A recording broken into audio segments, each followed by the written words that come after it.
તરબૂચ અંદરથી મીઠું અને લાલ નીકળશે કે નહીં? વેપારીએ જણાવી છે સિક્રેટ ટિપ્સ. ગરમી વધવાની સાથે તરબૂચની આવક પણ વધશે. ઉનાળાની ઋતુમાં તરબૂચ ખાવાનું દરેક વ્યક્તિને પસંદ હોય છે. આ ઉનાળાની ઋતુમાં સૌથી વધુ વપરાતા ફળ તરબૂચની માંગ આ દિવસોમાં વધી છે. સાથે જ રમઝાન મહિનો હોવાના કારણે તરબૂચનું સારું વેચાણ થઈ રહ્યું છે. ભીલવાડાની વાત કરીએ તો અહીં મધ્યપ્રદેશ, મહારાષ્ટ્ર અને ગુજરાતના તરબૂચ વધુ પસંદ કરવામાં આવે છે. જોકે આ તરબૂચની સિઝનની શરૂઆત જ છે, જેના કારણે આ તરબૂચની કિંમત પણ 25 થી 30 રૂપિયા પ્રતિ કિલો છે.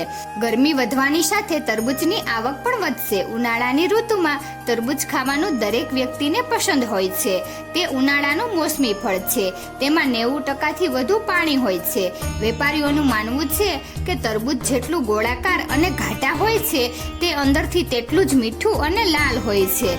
તરબૂચના વેપારી ઘીસુલાલનું કહેવું છે કે હાલમાં મધ્યપ્રદેશ, મહારાષ્ટ્ર અને ગુજરાતમાંથી કાળું તરબૂચ ભીલવાડામાં આવી રહ્યું છે, જેનો રંગ કાળો અને સ્વાદમાં મીઠું છે. રમઝાન મહિનામાં કાળા તરબૂચને સૌથી વધુ પસંદ કરવામાં આવે છે, કારણ કે આ તરબૂચ શરીરમાં પાણીની ઉણપને દૂર કરે છે અને સ્વાસ્થ્ય માટે ફાયદાકારક છે. આ પછી જેમ જેમ ઉનાળો વધશે તેમ તેમ પટાવાળા તરબૂચ પણ બજારમાં આવશે. હાલ ભીલવાડામાં તરબૂચના ભાવની વાત કરીએ તો 25 થી 30 રૂપિયા પ્રતિ કિલોના ભાવે તરબૂચ વેચાઈ રહ્યા છે.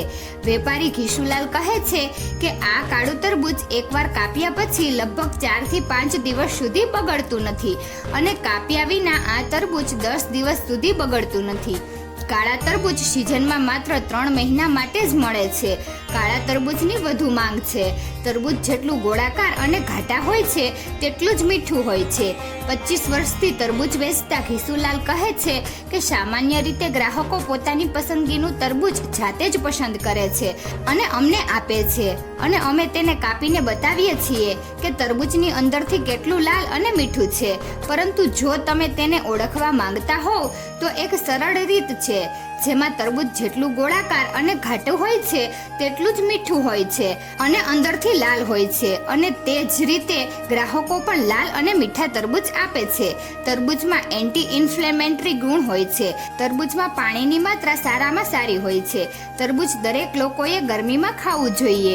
અભ્યાસ પરથી એ વાત જાણવા મળી છે કે આ CRPને ઓછું કરે છે.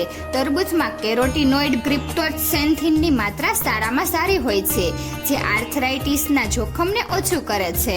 તો મિત્રો, તમને આ વિડીયો કેવો લાગ્યો જરૂરથી કમેન્ટ કરજો. જો સારો લાગ્યો હોય તો વિડીયોને લાઈક અને શેર કરજો અને અમારી ચેનલને જરૂરથી સબસ્ક્રાઈબ કરજો. વિડીયો અંત સુધી જોવા બદલ ખૂબ ખૂબ આભાર.